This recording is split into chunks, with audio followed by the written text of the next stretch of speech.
considérer que le monde entier a été créé pour lui. Donc c'est écrit dans la Gemara. La Gemara elle dit Kol haolam lo nivra ela lesham sheni va'ani nivreti leshamesh et koni. Le monde entier a été créé pour me servir, et moi j'ai été créé pour servir Dieu. Donc ça veut dire que tout ce qui se passe dans le monde est un moyen de servir Dieu. Ça doit être un moyen de me permettre de servir Dieu. Donc ça, on est ici dans la réflexion préalable au service de Dieu. Donc on a vu dans le chapitre précédent, la mitzvah c'est un moyen de s'attacher à Dieu. Donc ça c'est la réflexion préalable qui permet que le service de Dieu, au moment de l'accomplissement de la mitzvah, on puisse effectivement s'attacher à Dieu.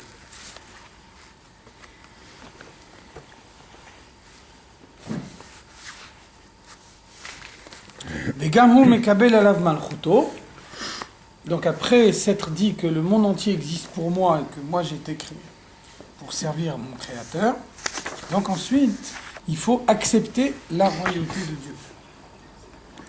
Qu'est-ce que ça veut dire accepter la royauté de Dieu? Donc vous connaissez la précision qu'on donne toujours dans la Chassidoute entre la différence entre la Kabbalatol de Rosh Hashanah et la Kabbalatol du reste de l'année. Le but de Rosh Hashanah, c'est d'accepter la royauté de Dieu. Accepter la royauté de Dieu, ça veut dire se soumettre à lui.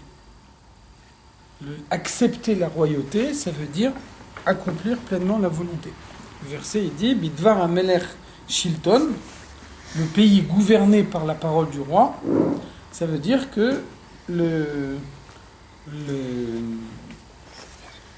dans l'ensemble du royaume, même si le royaume il est très grand, quand le roi il dit quelque chose, tout le monde accomplit la volonté du roi. Donc accepter la royauté de Dieu, ça veut dire se soumettre à sa volonté. Là, il y a une différence entre Kabbalatol de Rosh Hashanah et Kabbalatol de toute l'année. À Rosh Hashanah, la soumission à Dieu, c'est une fin en soi. C'est l'étape finale. Le but de Rosh Hashanah, c'est de se soumettre à Dieu pour montrer qu'on est soumis. Et c'est cette soumission qui permet de proclamer la royauté de Dieu. On a besoin, tous les Rosh Hashanah, de renouveler la royauté de Dieu. Par contre, quand on accomplit une mitzvah, la soumission, c'est le préalable à la mitzvah. C'est pas la mitzvah elle-même. Si je veux mettre les tefilines, je dois d'abord, avant de commencer à mettre les tefilines, réfléchir au fait que Dieu m'a demandé de les mettre, et que donc je dois me soumettre à sa volonté et mettre les tefilines. Donc, la soumission, c'est une réflexion préalable nécessaire à l'accomplissement de la mitzvah, mais ce n'est pas la mitzvah elle-même. La mitzvah elle-même, c'est de mettre les tefilines. Si je me soumets à Dieu par ma réflexion, mais que concrètement je ne mets pas les tefilines, j'ai rien fait du tout. Donc ça, c'est Mekabel alav malchuto. On accepte la royauté de Dieu, on se prépare à accomplir la mitzvah en faisant de cette mitzvah un acte de soumission. Qu'est-ce que ça veut dire? Liot melech alav. Ressentir sur soi la royauté de Dieu. Donc on a déjà vu la dernière fois, le verset dit Som tassim alecha melech. Placé, tu placeras un roi au-dessus de toi. Donc la Gemara nous dit pourquoi il y a cette répétition. Som tassim alecha melech. La Gemara nous dit Shetehe eimato alecha. La crainte du roi doit être sur toi en permanence. Ça veut dire que nous, on est fait de telle façon qu'on est des créatures physiques dans un monde matériel. Et donc, ça veut dire notre référentiel, il est physique. Tout ce qui est physique, ça nous parle beaucoup plus que ce qui est spirituel. Donc, ça veut dire qu'on doit craindre Dieu en tant que notre roi. Lorsqu'il y a un roi physique dans le monde et qu'on craint le roi physiquement dans le monde, c'est un moyen de pouvoir plus facilement craindre Dieu. La représentation matérielle de ce qui se passe dans le monde, la représentation qu'on peut percevoir avec nos yeux, elle rend plus facile l'aspect spirituel des choses. C'est pour ça que le Zohar nous dit Malchuta de Hara'a ke'ein Malchuta de Rekia. La royauté terrestre, elle évoque la royauté céleste. Lorsque je vois un roi physique, je me soumets devant lui, ça doit me rendre plus facile la soumission à Dieu. Ul Ovdo, l'étape suivante, il faut servir Dieu. Qu'est-ce que ça veut dire servir Dieu? La sot retsono bechol mine avodat evet. Accomplir sa volonté, la volonté de Dieu, de toutes les manières dont un esclave obéit à son maître. Donc vous voyez qu'on est passé par 3 étapes. Il y a un fils qui s'attache à son père, il y a un sujet qui s'attache à son roi, et maintenant il y a un esclave qui s'attache à son maître. Dans les 3 cas, la soumission, elle est toujours plus importante. La soumission du sujet envers le roi, elle est plus importante que celle du fils envers le père. Et la soumission de l'esclave envers son maître, elle est supérieure à celle du sujet envers son roi. Donc au fur et à mesure du cheminement de la réflexion, on approfondit de plus en plus sa soumission.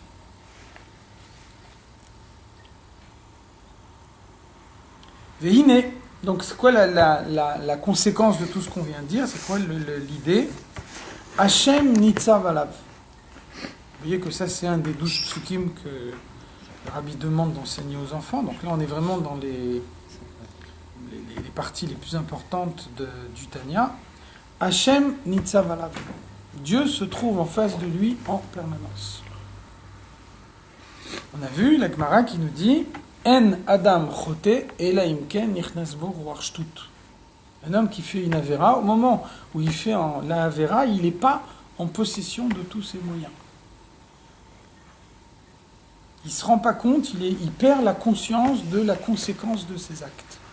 Et c'est uniquement parce qu'il perd cette conscience que la avéra, elle est possible. Personne ne fait une avéra en conscience. Personne ne se révolte en étant pleinement conscient de ce qu'il fait. C'est pour ça que, par exemple, vous voyez dans la Gemara, à propos de Acher, de Elisha ben Abouya, on voit que il y a une voix qui sort du ciel et qui dit « J'accepte la tchouva de tout le monde, sauf de lui ». Ça veut dire arriver à se révolter contre Dieu en conscience, c'est pas donné à n'importe qui. Pas tout le monde qui peut y arriver. Donc il y a Acher qui est arrivé, il n'y a pas beaucoup d'autres qui sont arrivés. Donc il n'y a pas de Avera en conscience. Et le Yetzer Hara, il n'a jamais une démarche intellectuelle. Il n'existe pas. Je vais te démontrer intellectuellement, rationnellement qu'il faut faire la Avera. C'est impossible. La seule démarche du Yetzer Hara, c'est une démarche émotionnelle. Si tu fais la Avera, tu vas passer un bon moment. Donc pour l'instant, on passe le bon moment, puis après on s'occupera plus tard des conséquences que ça peut avoir. Même si après c'est grave, on verra, au moins tu auras passé un bon moment. C'est une approche purement émotionnelle, purement sentimentale. Il n'y a aucun intellect là-dedans. Donc ça veut dire, le Yetzer Hara, il attaque par les sentiments. L'homme qui succombe au Yetzer Hara, c'est un homme qui est victime de ses sentiments et qui perd sa capacité de raisonner. Donc, ça veut dire, à contrario, le moyen de se préserver de la Avera, c'est de ne pas perdre sa capacité de raisonner. Vehine Hashem nitzav alav. Un homme, il a Dieu qui est en permanence en face de lui. S'il est réellement conscient que Dieu se trouve en face de lui, il ne fera pas la Avera. S'il fait la Avera, c'est parce qu'il perd la conscience que Dieu se trouve en face de lui. Umlo chol haaretz kevodo. La terre entière est remplie de l'honneur de Dieu. L'honneur de Dieu, ça veut dire non pas l'essence de Dieu, simplement un reflet de la présence de Dieu. Le monde, il n'est pas créé par l'essence de Dieu telle l'origine de la matière, mais le monde vit parce que Dieu s'est voilé à l'intérieur du monde.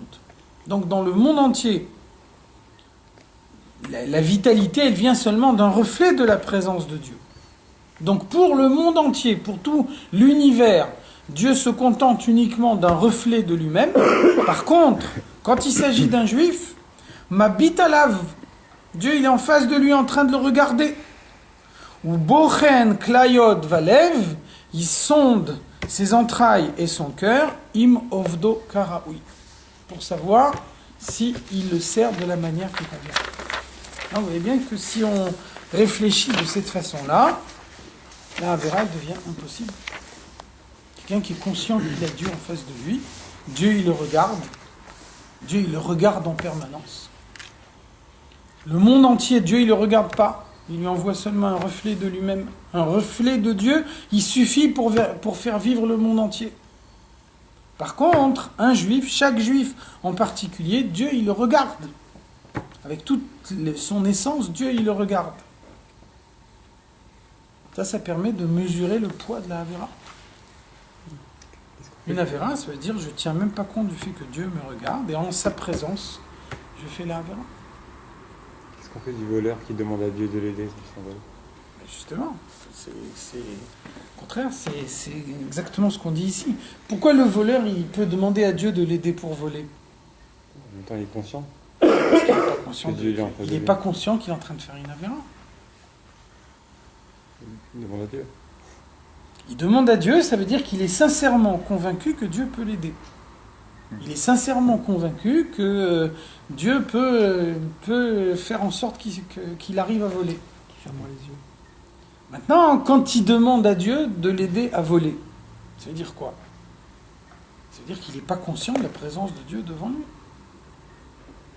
C'est exactement l'illustration de ce qu'on dit ici. Et il n'est pas conscient de l'acte qu'il fait ? Bien sûr. C'est-à-dire il sait qu'il va voler, il a la conscience que ce n'est pas un acte qui est autorisé. Donc tu vois bien que ce n'est pas un acte intellectuel. J'ai compris intellectuellement que voler, c'est pas bien, et moi je décide d'aller contre la rationalité des hommes et de voler. Si quelqu'un dit ça, il va jusqu'au bout de son raisonnement et il dit, moi j'ai rien à faire de Dieu. Donc tu vois bien que lui ne raisonne pas comme ça. La Gemara, elle dit Ganva apu martarta, le voleur, juste avant d'aller voler, Rahmana Karya. Il appelle Dieu pour demander à Dieu de l'aider. Ça veut dire quoi ? Ça veut dire qu'il est certain que Dieu peut l'aider, et donc au moment où il va voler, il n'est pas conscient du mal qu'il est en train de faire. Donc c'est exactement l'application de ce qu'on dit ici. La Avera, elle est possible qu'à partir du moment où un homme il n'est pas conscient de ce qu'il fait. Dès l'instant où un homme il est conscient de ce qu'il fait, la Avera elle devient possible. Elle devient impossible. S'il a conscience que Dieu peut l'aider et va lui permettre la chose possible, c'est qu'il a quand même une conscience de la présence de Dieu. Justement, il a une conscience de la présence de Dieu et en même temps, il a perdu toute rationalité.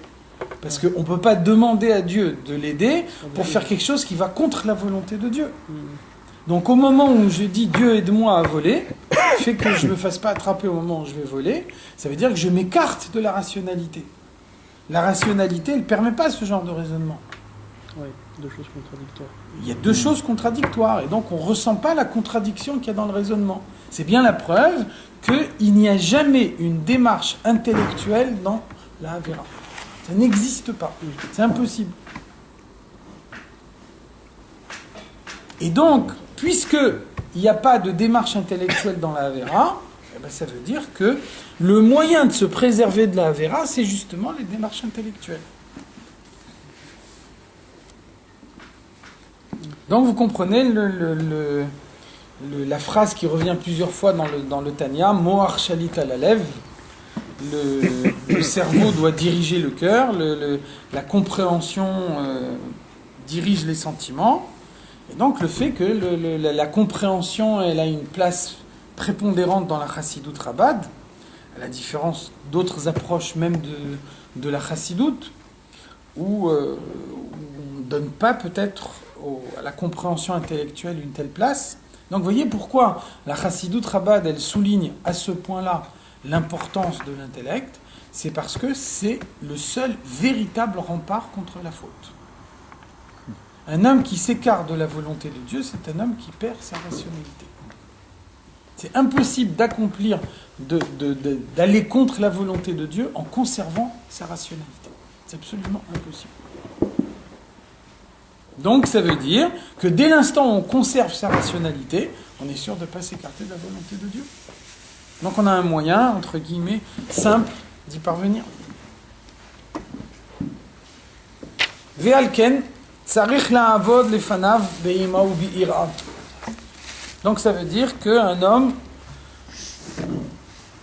doit servir Dieu avec Eima et Ira. C'est la différence entre Eima et Ira. Les deux, c'est la crainte. Eima, c'est une crainte émotionnelle. Ira, c'est une crainte intellectuelle. Donc, vous voyez que la crainte émotionnelle par elle-même, elle n'est pas suffisante. Il faut arriver à intellectualiser la crainte. Pourquoi est-ce qu'on a besoin d'une approche intellectuelle du sentiment ?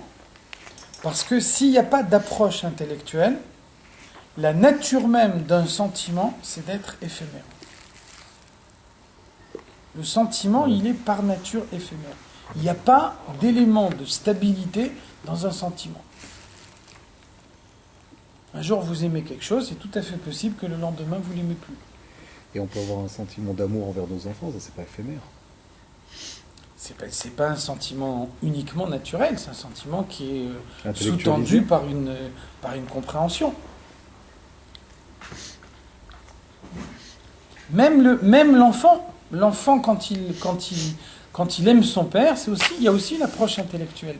La Gemara elle dit en tinok yachol likro etaba achit om ta'am dagan. Un enfant, tant qu'il n'a pas goûté le blé, il ne peut pas reconnaître son père. Qu'est-ce que ça veut dire ? Ça veut dire qu'il ne fait pas la différence entre son père et les autres hommes. Un enfant, il reconnaît naturellement sa mère parce qu'il a été dans son ventre pendant 9 mois. Il ne reconnaît pas naturellement son père. Et donc, ça veut dire qu'il mange du blé. Le blé, c'est chokhma, le blé, c'est le discernement. Et c'est uniquement quand il fait rentrer en lui le blé qui lui donne première approche de rationalité, qu'à ce moment-là, il est capable de distinguer son père de tous les autres hommes. Et ça veut dire que même le sentiment d'amour du père n'est pas un sentiment naturel. Il demande une réflexion préalable. Même si c'est une réflexion réduite, il y a quand même une approche intellectuelle qui est nécessaire. Donc c'est cette approche intellectuelle qui est l'élément de stabilité d'un sentiment. Un sentiment qui n'est pas basé sur une approche intellectuelle, c'est un sentiment qui est par nature éphémère, qui peut très bien disparaître aussi vite qu'il est venu. Et c'est en tout état de cause un sentiment animal. Les animaux, ils n'ont pas d'intellect, mais ils ont des sentiments. Lorsque on a un sentiment qui n'est pas sous-tendu par l'intellect, c'est un sentiment animal. La seule différence, c'est que les sentiments des animaux sont des instincts. Les instincts, ça veut dire que c'est gravé en eux une fois pour toutes. Donc un animal qui a un sentiment, il ne peut pas en changer. Par contre, les sentiments de l'homme ne sont pas des instincts. Il n'y a pas un instinct paternel, ça n'existe pas ça. La preuve que non. La preuve que non. Imagine quelqu'un qui n'est pas éduqué à côté de son père, il ne le reconnaîtra pas naturellement. Même dans l'autre sens, le père envers l'enfant. C'est la même chose aussi Alors c'est pas la même chose, parce que l'enfant, quand il naît, il n'a pas d'intellect. Il a besoin de développer son intellect au fur et à mesure. Tandis que le père, en principe, quand il a son fils, il a déjà un intellect. Il faut l'espérer en tout cas. Donc ça veut dire qu'il a déjà en lui les éléments intellectuels qui lui permettent de créer une relation avec son enfant. Mais en tout état de cause, la base de la relation, c'est une relation intellectuelle. Donc c'est la base, mais il y a quand même un côté très, très haut là-dedans. Un père pour son Il y a un côté sentimental, bien sûr, mais le sentiment, encore une fois, c'est le produit de l'intellect. Ça, c'est la définition que la chassidoute nous donne d'un sentiment. Le sentiment, c'est la preuve que la compréhension est arrivée à maturité. Lorsqu'une compréhension est arrivée à maturité, elle produit un sentiment. Tant qu'on n'a pas produit un sentiment, ça veut dire que la compréhension n'est pas arrivée à maturité.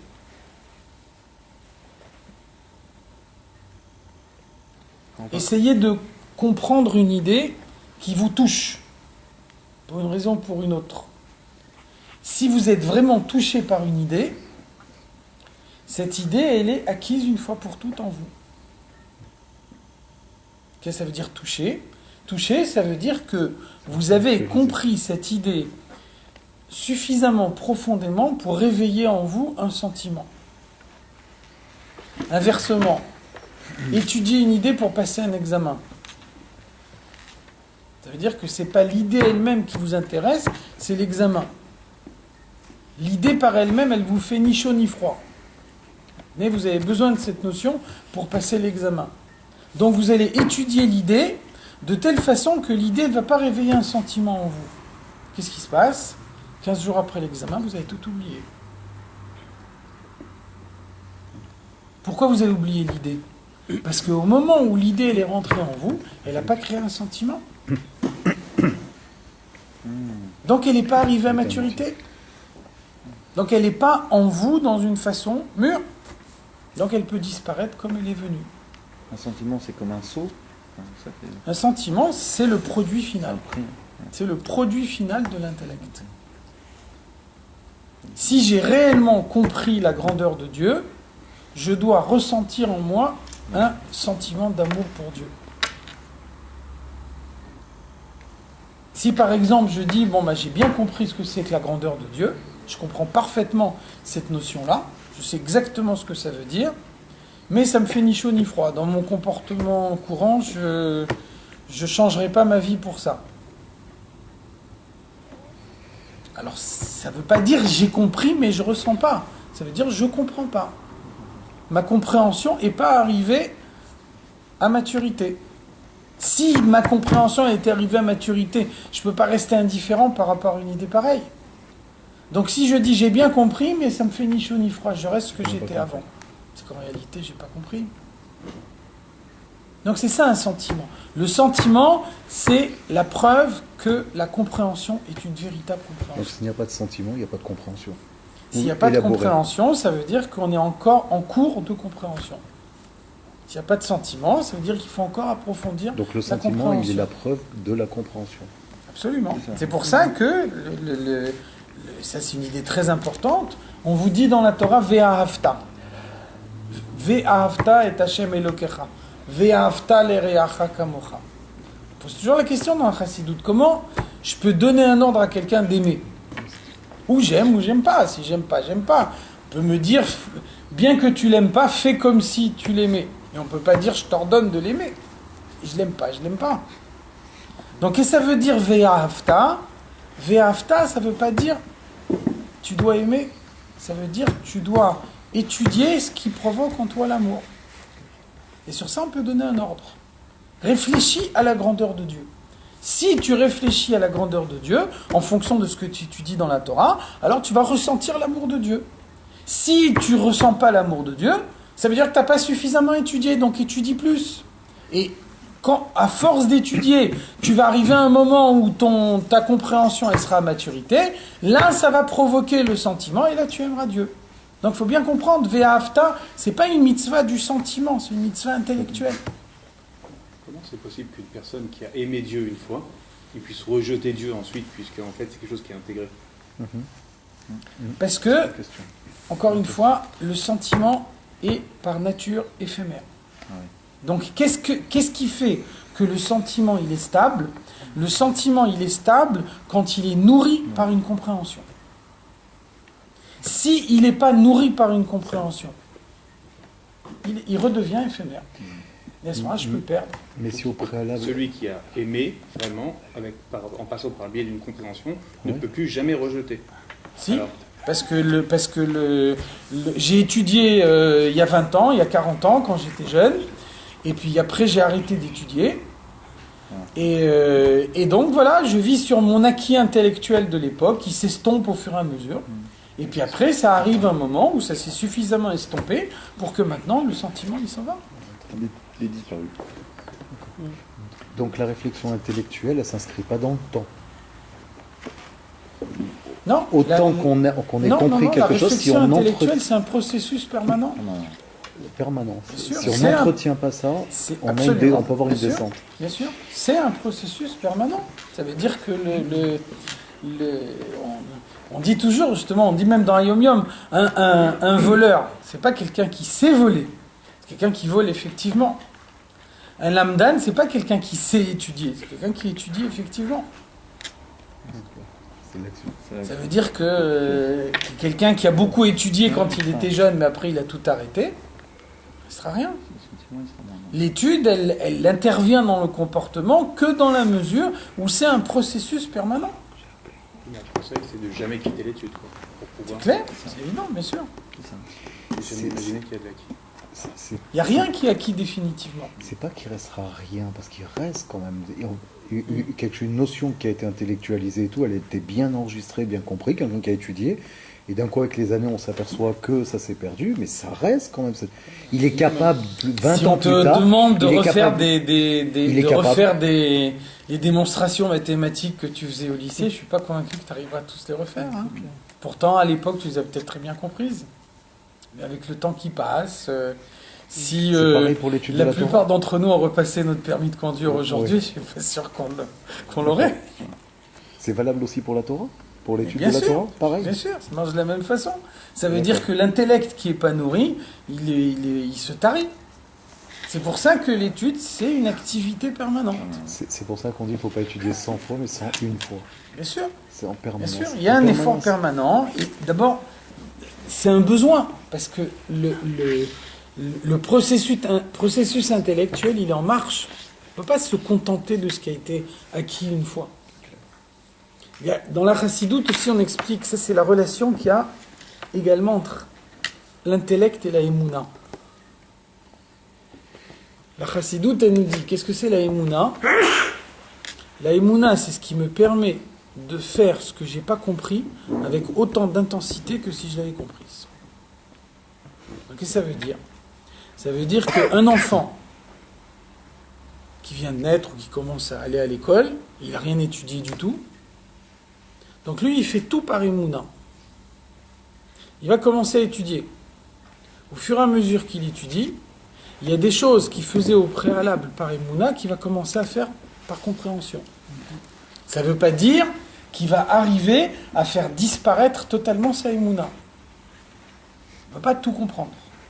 Donc il y a nécessairement des choses qui restent par émouna. Donc finalement, c'est quoi le but de la vie? C'est de repousser la limite de la émouna le plus loin possible, en sachant qu'on ne la fera jamais disparaître complètement.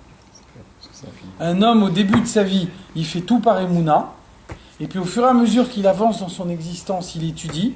Son étude, elle lui permet de transformer la émouna en compréhension. De cette façon-là, la émouna, elle se repousse le plus loin possible, mais finalement, la émouna, elle reste, parce qu'on n'aura jamais tout compris. Elle grandit entre le début où il ne Sûr, elle comprenait grandit. pas Évidemment, elle grandit. et à la suite où il a compris les concepts et tout. Et il y a toujours Bien cette sûr, elle émouna, grandit. grandit. cette Ça veut émouna. dire que, par C'est pas exemple, la même qu'au début. mais c'est pas du tout la même, c'est pas du clair. tout la même. Un enfant qui connaît rien du tout, il dit j'ai pas compris. Et puis il y a un grand savant qui a tout étudié, il dit maintenant je comprends. Si c'est vraiment un vrai savant, il dit maintenant je comprends que tout ce que j'ai pu comprendre, c'est rien du tout par rapport à ce qu'il y a vraiment à comprendre. Donc finalement, les deux ils disent j'ai rien compris du tout. Mais tu vois bien C'est que pas vrai. l'enfant et le grand savant, ils disent pas du tout la même chose. Alors qu'en réalité, les deux, ils disent les mêmes choses. Ils disent j'ai rien compris du tout. Mais il y a une énorme différence entre dire j'ai rien compris quand on n'a rien étudié et dire j'ai rien compris quand on a tout étudié. Mais dans un cas comme dans l'autre, on n'a pas compris et donc on a besoin de la émouna. Et vous voyez bien que si à un moment on s'arrête d'étudier, ce processus-là, il est interrompu. Quand le processus il est interrompu, c'est fini, on perd tout. La compréhension, elle remplace en fait la émouna au fur et à mesure. Donc finalement, c'est plus Absolument. l'émouna qu'on a. Donc celui qui a que de la émouna, finalement, il a rien. Il vaut mieux qu'il remplace ça par de la compréhension. La émouna, elle permet de faire même quand on n'a pas compris. Donc la émouna, elle est utile. Gilles, mais Elle est utile. Simplement, on ne peut pas en rester à la Emouna. Elle est pas C'est clair. constante. Voilà, ça, on peut pas en Elle rester. est pas constante. La Emouna, après tu as la compréhension, mais tu perds la Emouna. C'est sûr. C'est-à-dire que s'il n'y a pas Emouna, tu ne peux plus avancer. C'est très bon. Il faut que toujours ça. Seule la Emouna, ça suffit pas. C'est cette carotte. Bien sûr que ça fait suffit avancer. pas. Toujours. Bien sûr que ça suffit pas. Dieu, il me donne la possibilité de comprendre. Je ne peux pas dire je refuse la possibilité que Dieu m'a donnée de comprendre et je veux tout faire par Emouna. C'est pas ça ce que Dieu attend de nous. Quand on a reçu la Torah, on a dit Naase venishma. C'est-à-dire Naase venishma. Naase, dans un premier temps, je fais par Emouna. Mais Nishma, je veux comprendre après ce que j'ai fait. Je veux pas rester dans le Naase. Naase tout seul, ça suffit pas. Je pourrais dire, voilà, moi j'accepte toutes les mitzvot par Emouna et je veux pas comprendre. On n'a pas reçu la Torah en disant uniquement Naase. Naase venishma. Ça veut dire, je veux pas que le fait que j'ai pas compris pour l'instant, ça soit un obstacle à mon action. Donc je suis prêt à faire même que j'ai pas compris. Mais je veux comprendre. Je veux pas rester dans l'ignorance. Simplement, je sais que j'arriverai jamais à tout comprendre. Donc je repousse la limite de ma compréhension. Mais j'étudie en permanence. Une mitzvah qui est faite avec Emouna, elle est plus importante. On ne peut pas dire ça. On ne peut pas dire ça. Le but, et c'est difficile, le but c'est d'arriver à avoir la compréhension et de faire en sorte que la compréhension, elle ne gâche pas la Emouna. C'est un travail, c'est un effort. C'est clair que quelqu'un qui connaît beaucoup, il a une attitude réfléchie, il est froid souvent, il est flegmatique. Ça veut dire le contraire de la chaleur de la Emouna. Donc là, on a besoin d'un travail, d'un effort pour faire en sorte que la compréhension intellectuelle, elle ne retire pas la chaleur de la Emouna. Donc c'est en particulier le but de la chassidoute. Le but de la chassidoute, c'est de faire en sorte que la compréhension intellectuelle, elle amène la chaleur du service de Dieu au lieu de refroidir. C'est pour ça que l'Admour Hazaken, il a dit une fois à propos de ses chassidim, il a dit « Zutra shebechu mechaye metim ».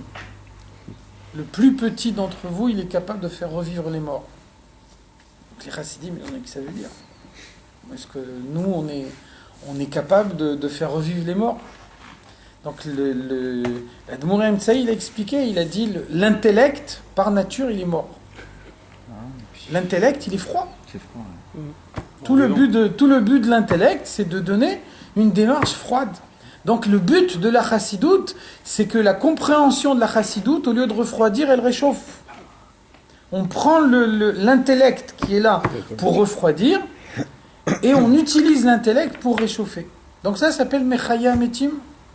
L'intellect qui est par nature froid, on l'utilise pour se réchauffer. Ça, c'est le but de la chassidoute. Dans la Torah, on fait souvent appel à des qualités de cœur, des midotes, l'amour de ses frères juifs. Même l'amour du prochain, encore une fois, c'est une démarche intellectuelle. Oui. C'est toujours une démarche intellectuelle. Alors bien sûr, la Torah, elle fait appel à des sentiments, c'est sûr. Mais un sentiment, encore une fois, il est positif que dans la mesure où il est le produit de l'intellect. Un sentiment naturel, c'est un sentiment animal, toujours, par nature. L'exemple qu'on cite toujours, l'exemple le plus typique, c'est l'exemple des Kouzarim. Vous connaissez l'histoire des Kouzarim? Rabbi Yehuda Levi, il a écrit le Kouzari. Les Kouzarim, c'est un peuple entier des Carpates qui s'est converti au judaïsme. Et donc le roi des Carpates, c'était un bonhomme qui faisait des sacrifices humains. Et il le faisait avec une grande émouna. Il voulait servir Dieu, sincèrement. Et il était convaincu qu'en faisant des sacrifices humains, il servait Dieu. À tel point que Eliyahu Hanavi, il est venu le voir et il lui a dit Kavanatra retsuya ve'en ma'asecha retsuyim. Tu as une bonne intention, mais tes actions ne sont pas bonnes. C'est un niveau quand même qu'on vient lui dire ça. Donc ça veut dire un intellect, un sentiment qui n'est pas sous-tendu par un intellect. Un homme, il peut avoir les meilleures intentions du monde lorsqu'il se base uniquement sur ses sentiments sans faire intervenir son intellect. Le sentiment, il peut arriver à tous les écarts.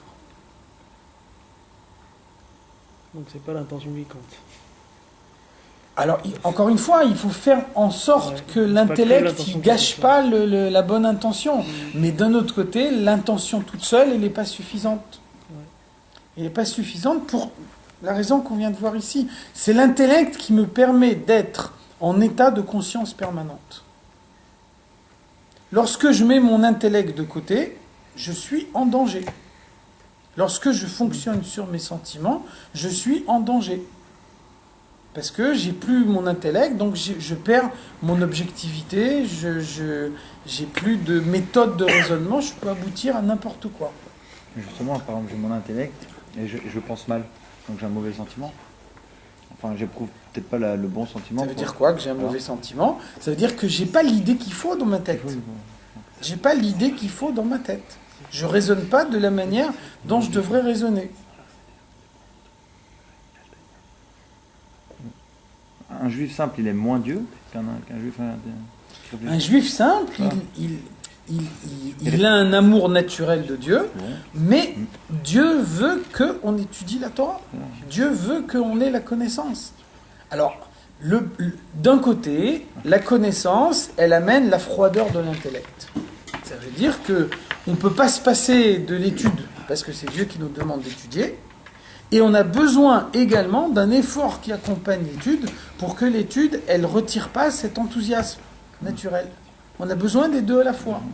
Mais c'est sûrement pas une solution de se dire, moi j'ai peur que la connaissance, elle me retire mon enthousiasme, donc je préfère rester bête, j'étudie pas, comme ça je suis sûr d'avoir les sentiments qu'il faut.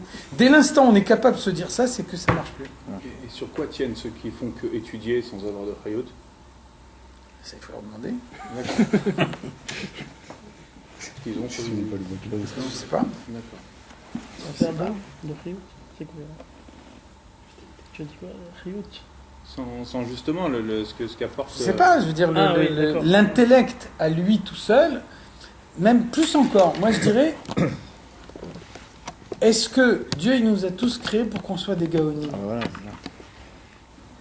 Pas convaincu? Voilà. Sûr. Je pense pas que la vocation du peuple juif, c'est que tout le monde soit des gaonim. Ça veut dire quoi? Dieu il nous a créés pour être des bons juifs, tout simplement. Donc ça veut dire, un il est un bon juif en étudiant un peu plus, un autre il est un bon juif en étudiant un peu moins, mais le fait d'être un bon juif, c'est beaucoup plus important que le fait d'être un érudit. On peut être un érudit à des milliers des années-lumière de la Torah, et puis on peut des fois avoir des connaissances plus approximatives, être beaucoup plus proche de Dieu. Donc il y a deux choses. Il y a la connaissance, qui encore une fois elle est indispensable, on ne peut pas s'en passer, parce que c'est Dieu lui-même qui nous demande de posséder la connaissance. Et puis après, il y a un effort qui est nécessaire pour que la connaissance, elle ne tue pas l'enthousiasme. On a besoin des deux à la fois. Vous connaissez l'exemple des élèves du Harizal? On dit que tous les matins, quand ils mettaient les tefilines, pendant 1 heure, ils réfléchissaient à tout ce qui se passe dans les mondes supérieurs. Au moment où un juif y met les tefilines, toutes les sphirotes qui s'unissent entre elles, et toutes les lumières qui se dévoilent, etc. Et ensuite, pendant 1 heure, ils oubliaient tout ce qu'ils avaient étudié pendant l'heure précédente, et ils disaient « Anim mitpalel et da'at ze atinok » Je veux maintenant prier comme un enfant. 2 heures tous les matins avant de mettre les tefilines. Donc il y avait les deux choses. Il y avait la connaissance intellectuelle la plus profonde qu'on peut imaginer. Ça veut dire, avant de mettre les tefilines, ils doivent réfléchir exactement qu'est-ce qui se passe dans les mondes supérieurs au moment où ils vont mettre les tefilines, comment ça va dévoiler la lumière et comment la lumière elle descend dans le monde, etc. Et puis en même temps, ils ne veulent pas que la connaissance qu'ils ont, qui est une connaissance largement supérieure aux autres, elle tue la candeur qu'on peut avoir au moment où on met les tefilines. Donc on a besoin des deux choses à la fois, et c'est un travail, c'est un effort. Heureusement aussi qu'on a des fêtes comme Simchat Torah et tout qui nous font aussi retrouver cette joie, cette L'élan du chaleur. cœur. Parce que là, tout d'un coup, il n'y a plus rien. On danse, on retrouve ça. Même, Oui, si mais ça veut dire- même si c'est un moment précis de l'année, mais C'est ça vrai, permet de ne c'est pas vrai, mais lâcher ça veut dire, bon, ce sentiment de chaleur. D'un côté, on souligne qu'à Simchat Torah, on n'étudie pas la Torah et on danse avec la Torah fermée. Et ça montre l'unité qu'il y a entre tous les juifs. Mais on nous dit aussi que Simchat Torah, c'est un moment où il faut prendre des décisions pour l'étude de la Torah de l'année. Ouais. Donc il y a les deux choses en même temps. D'un côté, tu as raison, il y a la Simcha, il y a l'extériorisation du sentiment, mais après on dit attention, pourquoi tu extériorises ton sentiment? Pour que après ça puisse renforcer ton intellect, pas pour en rester au sentiment. On a besoin des deux. Quand tu étudies, justement, tu fais l'apothéose à la fin, pour Simchat Torah, tu te réjouis d'avoir après. Il y a les deux à la fois. Il y a les deux à la fois. Il y a le fait qu'on a terminé la lecture de la Torah. On a étudié la Torah pendant toute l'année et là on arrive à la conclusion. Mais après, la conclusion, c'est pour pouvoir commencer l'année suivante dans une façon plus haute. Donc il y a toujours les deux choses. La conclusion du passé qui est attachée avec quelque chose de plus pour l'avenir. Ah, je suis désolé de revenir là-dessus, juste par rapport au rapport entre le père et le fils. Il n'y a pas un lien que le Etsem du père et le lien avec le Etsem du fils. Ça, c'est pas du tout le truc du sentiment, c'est pas le même lien. Bien sûr. Le Etsem du père, il est lié avec le Etsem du fils. Maintenant, comment ça se traduit concrètement? À la limite, c'est la même chose dans la relation avec Dieu. Le Etsem chacun, il a un Chelek Elokam Imal Mamash, qui est une partie du Etsem du père qui se trouve en lui. Ça n'empêche pas qu'il y a des gens qui oublient Dieu complètement dans leur vie. Donc on peut imaginer quelqu'un qui a en lui le Etsem de son père et qui ne connaît pas son père. Le Etsem, c'est beaucoup plus haut que l'approche intellectuelle. Donc ça ne veut pas dire que concrètement, le Etsem, il est là, et puis en même temps, le Etsem, il modifie pas l'existence quotidienne. On continue à vivre comme si le Etsem n'était pas là. Donc il y a cette démarche intellectuelle permanente qui est la possibilité de prendre conscience en permanence. Si on n'a pas ça, on n'arrive pas. Pas possible autrement. Est-ce qu'il n'y a pas un danger, si on pousse trop loin l'intellectualisation du sentiment, Attention, d'amoindrir le... c'est pas une intellectualisation du sentiment, parce que une intellectualisation du sentiment, c'est a posteriori. Ça veut dire que d'abord il y a le sentiment, et ensuite on cherche à lui trouver une portée intellectuelle. Là, c'est l'inverse. C'est l'intellect qui précède le sentiment. L'intellect précède le sentiment et lui donne naissance. D'accord. Et ça, c'est un garde-fou. Pourquoi? Parce que un sentiment, ça part dans tous les sens. Un sentiment, on ne peut pas le maîtriser. Si par contre, l'intellect, il vient avant le sentiment, l'intellect, il trace le périmètre. Une fois que le périmètre est tracé, on sait que le sentiment, il peut se développer qu'à l'intérieur du périmètre. Oui. Là, c'est là qu'on sait qu'il n'y a pas de débordement possible. D'accord, mais est-ce qu'il n'y a pas un danger d'amoindrir complètement ou d'annihiler le sentiment du cœur? Non seulement il n'y a pas de risque, mais c'est uniquement dans ce cas-là que le sentiment est un véritable sentiment. Le sentiment est un véritable sentiment que dans la mesure où il est un produit de l'intellect. Sinon, c'est un sentiment animal. Et il garde toute sa force parce qu'il est dans le périmètre de ce qui a été intellectualisé avant. Si par exemple, prenez un exemple simple, je suis très bon de nature, et donc je distribue largement de la tzedaka, je fais du bien à tout le monde, etc., sans que ça appelle aucun effort de ma part, uniquement parce que c'est ma nature. C'est-à-dire j'ai aucune réflexion préalable. Ça représente quoi? C'est rien. Même si l'acte qui a été fait, c'est par lui-même un acte positif. Mais finalement, qu'est-ce que j'ai fait? J'ai fait qu'extérioriser ma nature. Je ne suis pas sorti de moi-même, je n'ai pas fait d'effort. L'égoïsme là-dedans, c'est quoi? Ça peut être également de l'égoïsme. C'est pour ça qu'on a vu, bien sûr, on a vu dans le premier chapitre du Tanya, Chesed leumim chatat. Le bienfait d'un goy, c'est une faute. Qu'est-ce que ça veut dire? Le Zohar, il nous dit, Kol tivu de avdin ovde gilulim le garmayu avdin. Chaque fois qu'un goy il fait du bien, il le fait à lui-même. Ça veut dire quoi? Ça veut dire que moi je suis riche et je mange tous les jours à ma faim, et puis je marche dans la rue et je vois un pauvre. Et là tout d'un coup je m'aperçois que moi qui vis dans un monde où tout le monde mange à sa faim tous les jours, je m'aperçois que c'est pas le cas de tout le monde. Alors qu'est-ce que je fais? Je vais sortir une pièce de ma poche et je vais lui donner. Ça veut dire, voilà, c'est vrai, moi je mange tous les jours, lui non, mais je lui donne une pièce. Finalement, c'est pas à lui que je la donne à tzedaka, c'est à moi. C'est un moyen de calmer ma conscience. C'est quoi le travail de cette personne par rapport à ça alors? Le travail de la personne, c'est de dire, Dieu me demande de donner de la tzedaka. Ouais. Et donc, j'ai dans l'idée intellectuelle que aider quelqu'un est une nécessité parce que Dieu me demande de le faire. Ensuite, lorsque quelqu'un a besoin de tzedaka, là je lui donne de la tzedaka, non pas par l'expression d'un sentiment naturel qui peut être parfaitement un sentiment égoïste, mais par soumission à la volonté de Dieu qui me demande de lui donner de la tzedaka. Et encore une fois, si je fais pas de cette façon-là, je n'ai aucune garantie que ma tzedaka n'est pas une tzedaka égoïste. Donc la générosité doit être vraiment inscrite dans un périmètre de halakha et de intellectuel. Quoi. C'est écrit dans la Gemara. La Gemara elle dit Al yoma adam ifshi bebasar chazir. Un homme il n'a pas le droit de dire j'aime pas la viande de porc. Et là, Yoma Ifshi Uma Eese Sheavi Shebashamaim Gazar Alay. Il doit dire j'aime ça, Ifshi. Mais qu'est-ce que je peux faire? Dieu m'a interdit d'en manger. Voilà ce que dit la Gemara. Je peux pas dire le jambon ça me dégoûte. Il n'a pas goûté, mais il doit dire quand même j'aime ça, mais c'est Dieu qui m'a interdit. Ça veut dire même si je l'ai jamais goûté de ma vie, mais je dois dire j'aime ça. A priori, il n'y a pas de raison de.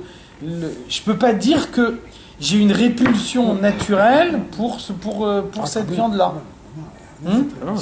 Alors voilà, mais justement, tu as raison de dire ça. Et c'est exactement ça ce que la Gemara elle veut dire. Et c'est normal qu'on a une répulsion naturelle pour quelque chose qu'on n'a jamais mangé de notre vie, quelque chose qu'on nous met en garde depuis qu'on est tout petit. C'est normal qu'on a une répulsion naturelle. Et c'est pour ça que la Gemara nous dit, si tu fais la mitzvah ou si tu respectes l'interdiction uniquement à cause de tes pulsions naturelles, tu passes à côté. Parce qu'il faut le faire par soumission. C'est par soumission que nous l'on fait. Mais alors, quand tu dis ça me dégoûte, ça c'est pas de la soumission. Et c'est vrai que ça nous dégoûte, mais c'est pas de la soumission. Je comprends pas. La soumission, ça veut dire la seule et unique raison pour laquelle je le fais pas, c'est parce que Dieu m'a interdit de le faire. Point. Ça fait partie de cette répulsion. Pourquoi pas? En quoi ça gêne? Ça devient une répulsion. Celui qui a mangé, il peut dire j'aime, mais bon. Attention. Celui qui n'a pas mangé. Qu'est-ce que c'est une répulsion? C'est quoi une répulsion? j'aime? Qu'est-ce que c'est une répulsion? Une répulsion, c'est une réaction sentimentale. Oui, mais elle est venue. Elle est venue à cause. Elle est venue justement parce que c'est un. Non, elle est pas venue. Elle est venue parce que depuis que tu es tout petit, on t'a dit touche pas. Et donc tu t'es habitué à pas toucher. Et c'est pour ça que la Gemara elle te dit, c'est normal quand tu as 4 ans et qu'on ne veut pas que tu manges ce truc-là, alors c'est normal qu'on te dit touche pas. Maintenant, quand tu en as 40 de plus, alors à ce moment-là, on te dit ça suffit pas cette approche-là. Il faut une démarche plus intellectuelle. Et c'est quoi en l'occurrence la démarche plus intellectuelle? C'est de dire j'ai pas un a priori négatif envers cette viande-là qui est finalement pas réellement différent de toutes les autres viandes. Alors pourquoi les autres je peux les manger et celle-là je peux pas la manger? Par soumission à Dieu. C'est une viande après tout. Hein? C'est une viande après tout. Sans doute. Non mais ça veut dire... Ouais, voilà, c'est là. C'est par soumission. Une bonne odeur en plus. En tout cas, vous voyez bien par tous ces exemples que le sentiment, il est par nature éphémère. Et donc, l'intellect, c'est le seul élément de stabilité qu'il y a dans le sentiment. Et pour Abraham, par exemple, son récep était légendaire. Alors voilà, justement, Abraham, c'est un bon exemple. Sa générosité, on pourrait se dire qu'elle n'était pas sous-tendue par... Abraham, c'est un bon exemple. Abraham, T'es trop généreux, presque. Abraham, Dieu, il lui dit, Dieu, il le charge de faire savoir au monde qu'il existe. Et donc, lui, il a une bonté naturelle.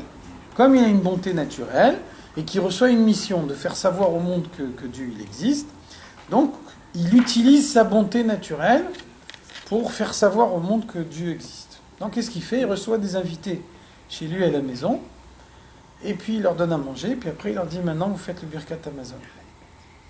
Donc s'ils font le Birkat Hamazon, tout va bien, parce qu'il a réussi sa mission. Il est arrivé à leur faire comprendre que Dieu existe, à leur faire remercier Dieu, et puis bon, il a utilisé la bonté qui est son attribut naturel. Si maintenant les gens refusent, je connais pas Dieu, je ne veux pas faire la bracha. Alors qu'est-ce qu'il fait Abraham? Il dit, maintenant, vous payez tout au prix fort. Ici on est dans le désert. Dans le désert, les aliments, ils n'ont pas le même prix qu'à la ville. Donc là, je vous fais le compte de tout ce que vous avez mangé, vous me payez tout au prix fort. Qu'est-ce que ça veut dire? Ça veut dire, ma bonté n'est pas une bonté naturelle, c'est une bonté intellectuelle, c'est une bonté calculée. Ma bonté est uniquement un moyen d'assumer la mission que Dieu m'a confiée, celle de faire savoir que Dieu existe. Si maintenant, quelqu'un, j'arrive pas à le convaincre, il refuse de faire la bracha, il ne veut pas comprendre que Dieu existe, je n'ai plus aucune raison d'être bon envers lui. Et là, je deviens sévère. Là, je deviens méchant. Tu me payes 10 fois son prix. Donc voilà, la bonté d'Abraham, c'est pas une bonté naturelle. Même si, encore une fois, la bonté fait partie de sa nature, mais au moment où il est bon, il n'est pas bon par nature, il est bon par réflexion. On ne peut pas lui reprocher d'utiliser sa bonté, parce que Dieu lui confie une mission, et donc, étant bon naturellement, c'est normal que c'est par sa bonté qu'il peut le plus facilement assumer la mission que Dieu lui a confiée, mais sa bonté, c'est un instrument, c'est pas une fin en soi. Donc si la bonté, ça ne marche pas, on essaye autre chose. On peut essayer aussi par la sévérité. Donc c'est bien une bonté réfléchie, c'est pas une bonté naturelle. Il a mis sa qualité au service de la Torah. Exactement. Et donc, si cette qualité elle marche pas, eh ben j'en sors une autre. Ça veut bien dire que ce que je fais, c'est pas naturel, c'est réfléchi. S'il a failli tuer son fils, c'était pas naturel aussi. Grâce à Dieu, c'est dur. Si c'était facile, ça serait pas intéressant. Il devait être méchant, des fois. Il a dû être. Le service de Dieu, c'est un effort. C'est écrit, la Torah, elle dit Adam Léama Livaled. Un homme, il est né pour l'effort. Si c'est pas dur, ça n'a aucun intérêt. Vous connaissez l'histoire? Une fois, il y avait un petit garçon qui pleurait. Il y avait une pomme qui était posée sur la table. Et alors quelqu'un lui dit, pourquoi tu pleures? Et parce que j'ai envie de manger la pomme. Elle est posée sur la table, elle est à personne. Prends-la et mange-la. Et mon père, il m'a appris que quand on a envie de quelque chose, on ne le fait pas. Donc c'est un petit garçon, ça lui fait de la peine. Il a envie de manger la pomme. Et d'un autre côté, il y a la réflexion intellectuelle qui bloque le sentiment en disant quand on a envie de quelque chose, on fait un effort et on ne satisfait pas son envie. Mais quand même, il a pleuré. C'est un enfant. C'est un enfant, mais c'est... Bon, Si quand c'est un adulte qui pleure, c'est un peu plus stratagème. déplacé. Quand c'est un adulte qui pleure, c'est un peu plus déplacé. Quand c'est un enfant qui pleure, on peut comprendre. Par contre, le chinour, il est irréprochable. Là, tu peux rien dire. C'est quel enfant c'est Oui. vous avez dit, c'est- Un C'est exemple. qui est devenu l'enfant? C'est une image, c'est Je peux- une image qu'on dit chez les chassidim. Ouais. Non, parce que des fois, il y a des noms. Grosse image. Belle image, Ah ouais. très parlant. Café. Moi, je l'ai vu pendant 40 ans là. Hein Keomed Lifnei Ameler, donc c'est-à-dire toutes ces réflexions, tout ce qu'on vient de voir, ça permet d'avoir conscience qu'on se tient devant le roi, qu'on a Dieu en face de soi. Et donc quand on a Dieu en face de soi, eh ben, on sait que Dieu il nous regarde, et il y a des choses qu'on ne fait pas quand Dieu nous regarde. Veyamik b'marshavazu. Donc il faut s'approfondir dans cette pensée-là, veyarirba, y réfléchir longtemps, kfi yicholet asagat mucho marchavto, en fonction de ses capacités intellectuelles. Si quelqu'un il a des capacités intellectuelles plus développées, ça veut dire que Dieu attend plus de lui, c'est-à-dire qu'on lui demande de réfléchir plus. Mais même quelqu'un qui a des capacités intellectuelles plus sommaires, il n'est pas pour autant dispensé complètement de réfléchir, il doit aussi essayer de réfléchir. Ou kfi apnaï shelo, en fonction du temps dont il dispose, l'ifne eseka Torah, avant d'étudier la Torah. C'est-à-dire quand on doit étudier la Torah, alors on ne commence pas à étudier la Torah de but en blanc. On prend quelques instants de réflexion avant de commencer à étudier la Torah, pour dire, voilà, l'étude de la Torah, c'est pas purement une activité intellectuelle. J'utilise mon intellect, on m'explique des choses que je connaissais pas jusqu'à maintenant, donc c'est une activité intellectuelle. C'est pas ça l'étude de la Torah. L'étude de la Torah, c'est se soumettre à Dieu.